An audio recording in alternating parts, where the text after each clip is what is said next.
जब इंदिरा गांधी को बताया गया कि उनका प्रिय बेटा कैम्ब्रिज में एक रेस्टोरेंट बार में वेटर का काम कर रही एंटोनियो मैनो के प्यार के चक्कर में है, तब इंदिरा गांधी ने कई लोगों को राजीव गांधी को समझाने के काम में लगा दिया। उसमें उस वक्त कैम्ब्रिज में प्रोफेसर सुब्रमण्यम स्वामी भी थे और उस वक्त कैम्ब्रिज में पढ़ रही बेनजीर भुट्टो भी थी।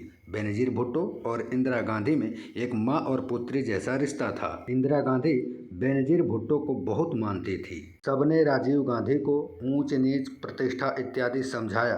फिर जब इंदिरा गांधी को यह भी पता चला कि इस एंटोनियो मैनो का बाप इटली का एक अपराधी है जो कभी मुसोलिनी की फांसीवादी संगठन में रह चुका है और एक दो बार नहीं बल्कि 26 बार जेल जा चुका है, और यह लड़की अपने घर बार बार आ रहे पुलिस से तंग आकर ही एक शरणार्थी के रूप में कैम्ब्रिज में आई है और एक रेस्टोरेंट कम बार में वेटर की नौकरी करके अपना गुजारा कर रही है, तब इंदिरा गांधी और भी ज़्यादा परेशान हो गई और उस लड़की की शिक्षा मात्र 9th क्लास ही थी।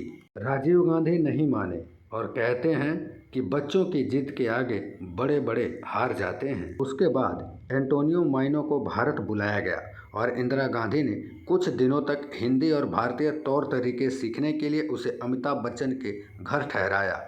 एंटोनियो मैनो को भारतीय संस्कृति, हिंदी सब समझाने के लिए अमिताभ बच्चन का पूरा परिवार लग गया था। अमिताभ बच्चन की स्वर्गीय माँ तेजी बच्चन और उनके पिता भी उनको भारत के कल्चर, हिंदी समझाने में लगे थे।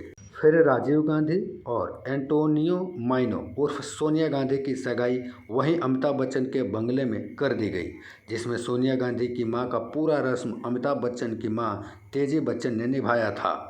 इस तरह से सोनिया गांधी गांधी परिवार की बहू बनी। खैर, इन दोनों की तो शादी हो गई।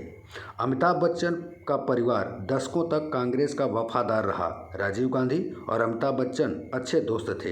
राजीव गांधी के कहने पर अपने फिल्मी करियर के पीक के दौरान अमिताभ बच्चन ने फिल्मी दुनिया छोड़कर राजनीति में कदम रख दिया था। उस समय अमिताभ बच्चन इलाहाबाद से चुनाव लड़े और तब के बहुत बड़े नेता हेमावती नंदन बहुगुणा की जमानत ही जब्त करवा दी थी। लेकिन राजनीति की काली कोठरी में अमिताभ बच्चन भी अपने आप को बचा नहीं पाए और बोफोर्स में दलाली का दाग उनके ऊपर भी लगा और उन्होंने राजनीति से संन्यास लेकर वापस फिल्मी दुनिया में चले गए।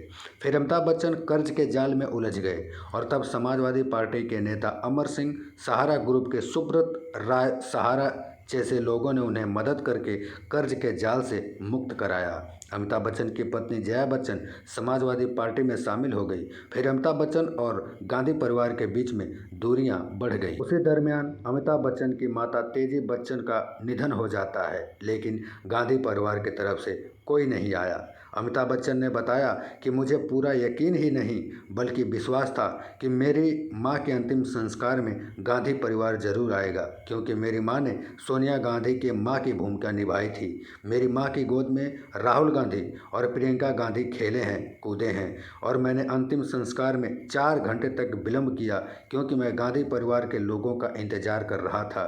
फिर अंत में तेजी बच्चन जी का अंतिम संस्कार कर दिया गया और गांधी परिवार से कोई भी व्यक्ति तेजी बच्चन के अंतिम संस्कार तक में नहीं आया था। इसके साथ ही अमिताभ बच्चन ने यह भी कहा था कि हम रंक हैं, वो राजा हैं। भला एक राजा रंक के अंतिम संस्कार में क्यों आएगा? आखिर एक राजा एक रंक से रिश्ता क्यों रखेगा? अमिताभ बच्चन की यह लाइन उन फर्जी गांधियों के गाल पर सबसे बड़ा तमाचा था।